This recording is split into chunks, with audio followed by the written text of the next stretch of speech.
Happy Thursday, everybody. I thought I would come and jump on here and do a video tour of the gardens.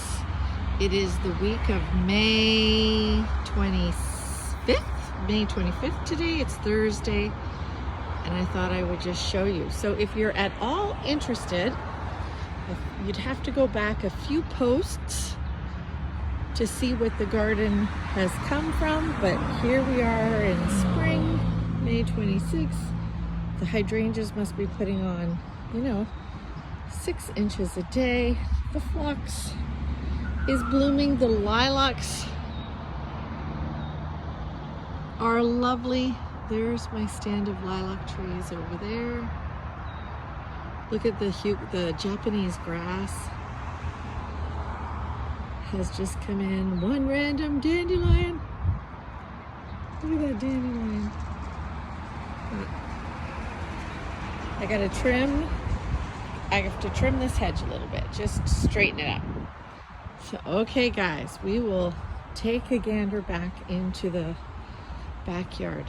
So this is the branch that I curated from the local field. It has amazing little mini lights on it, lights up at night. It's kind of fun. I just Simafuga, I think that's what that is. It's going to get tall with white flowers. I just planted bugleweed. I was able to get some bugleweed from another property, and I just spread it out. So it's looking a little scraggly, but it'll be okay. I had divided this Heuchera, and it's doing fine too. I never realized how easy Heucheras were to divide. These are mini dwarf hydrangeas, so these should fill in this whole space and get beautiful white flowers. It's a dogwood. I never can remember what that is. But guys, I got this plant finder app where you just take a picture, and oh my goodness, it tells me everything. Also, I was able to borrow from another property some sweet woodruff, so I'm excited about that. It's a shade-loving ground cover. It'll be white flowers. Look at how these hydrangeas are coming in. Or not hydrangeas, hostas. Just absolutely incredible. The trumpet vine. It's time to start trimming some of the bottom.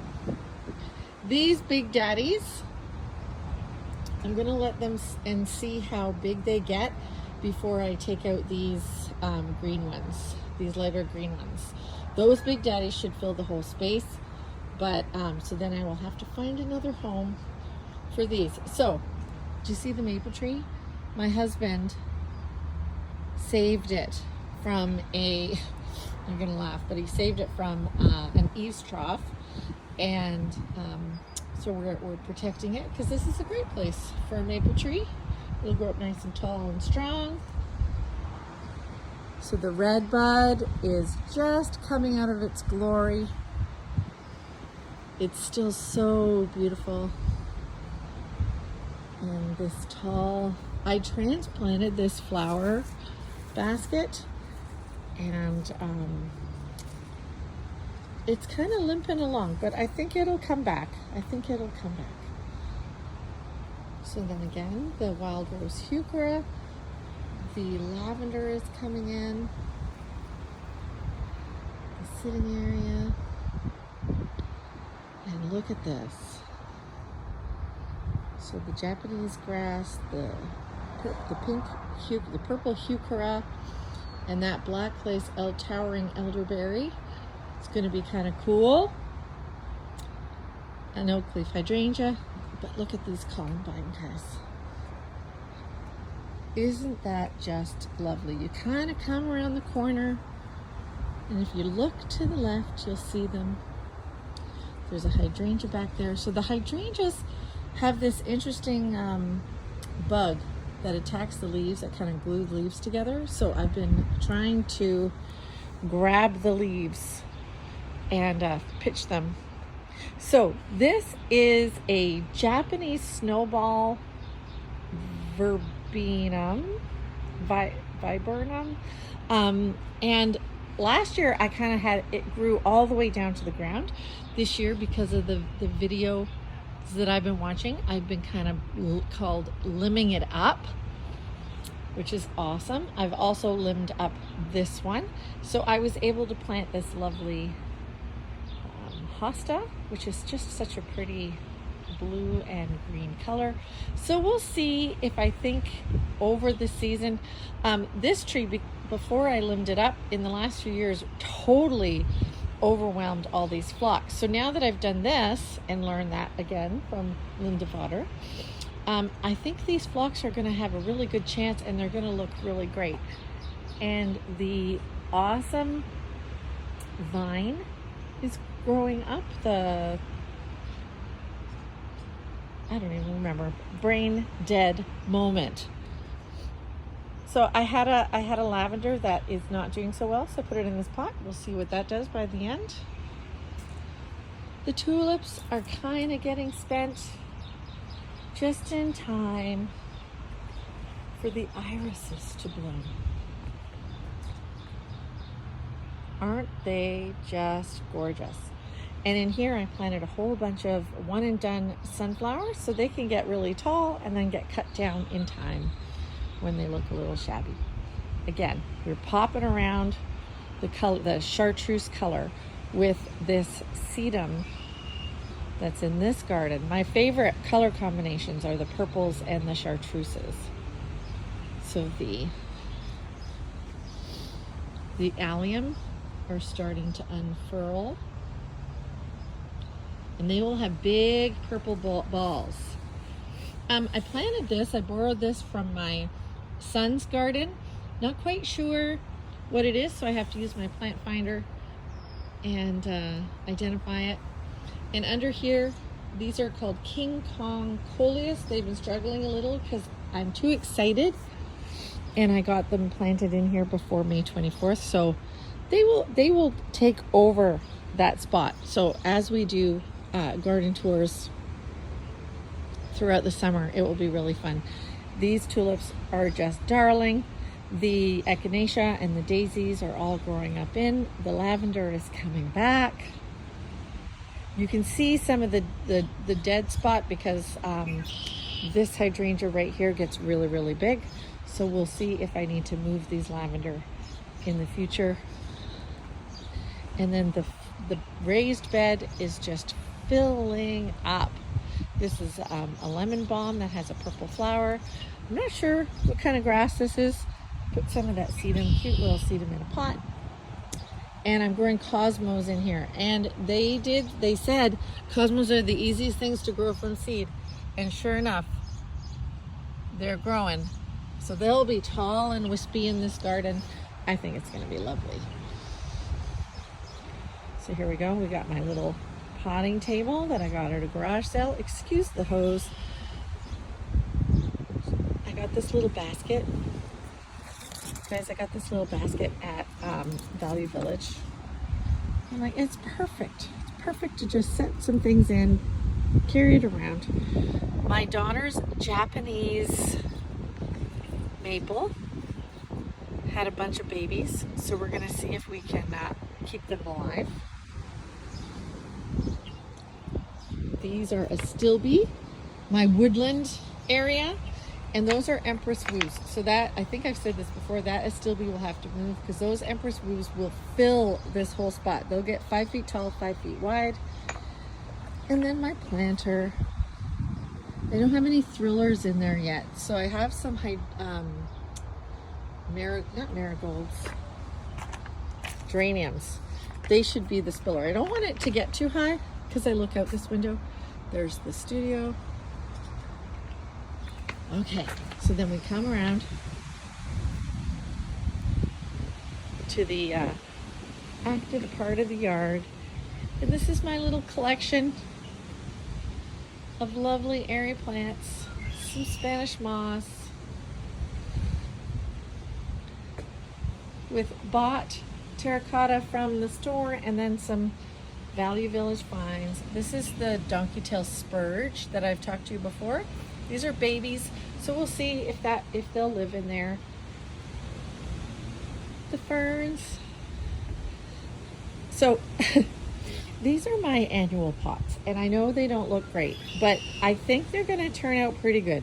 The begonias will forgive me for having them out in the cold, but these dragon-tailed begonias are taking off. They had a bit of a time. And again, the nasturtium, apparently easy to grow from seed, and it's proving that it's okay. So I think in a couple of weeks, things will be great. So this is an area, this is the side of my house where I store things. So yesterday, again, borrowed from another property. I got some hostas. So they will not look great this year, but they will, they'll grow. Planted some bush nasturtiums in there. So once those get a couple of sets of leaves, I think I can transplant them. And then my dahlia pot. Hi everybody. And a few dahlias there.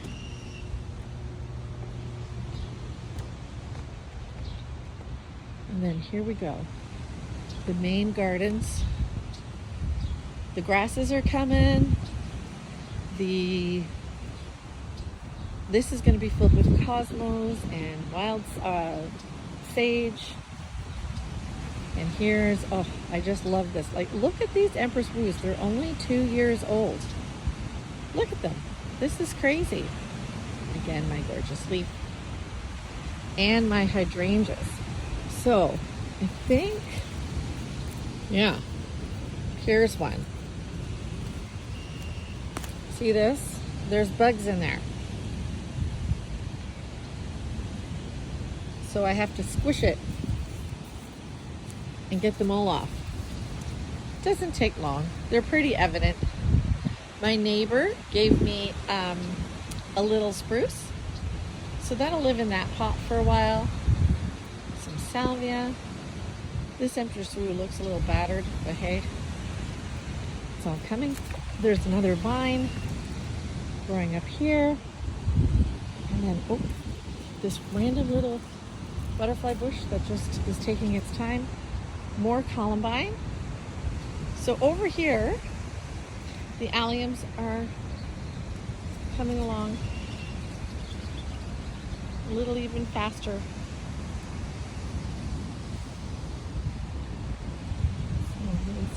Inspecting for bugs.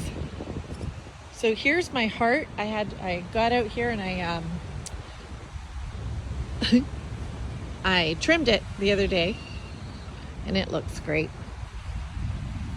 And then through here are a variety of Echinacea and Daisies coming up. The Solomon seal is doing so well back there, guys. You see it with a few random red tulips. Isn't that fun? The birches are all in. These are called Big Daddies. These are great and apparently will get really big, but take a lot longer than the Empress Woos. But they are a very, very pretty blue color. And then over here, this forsythia had bloomed and finished blooming. And then I learned that I'm not supposed to shape it like a ball. So I got in and I did some trimming, but I need to buy a saw and get out some of those big clumps. Cut those all the way down to the ground. So I've got some work to do here. My smoke bush is coming along. My studio. I'm letting the ivy grow. I'm trying to keep it trimmed. And then we'll finish off with this. My neighbor gave me 2 little cypress that Linda Vater style I topiaried. So I got a little bit more work to do on those, and to put I'm going to get some pea gravel to put on top so the squirrels don't dig in them. And then we finish off with the mandavillas. Aren't they sad? But they'll come back. I'm patient. And then we'll walk back out. Check again. Isn't that just the sweetest little thing? And this lovely, I'd forgotten to do this as I walk by.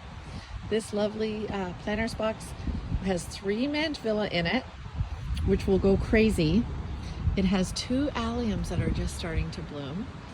and tulips. So what I had to do was I had to dig up some tulips, move them so that I could get the mandevilla in, and just replanted them, and they did just fine. And I've got some other kind of things in here. So in there is a protected Coleus, King Kong, and this will get really huge in front. These will all spill over, and there you go. We'll end up on, because it's been so cool, a little daisy dish. Thanks guys. Go back a few videos and you'll see what the garden came from.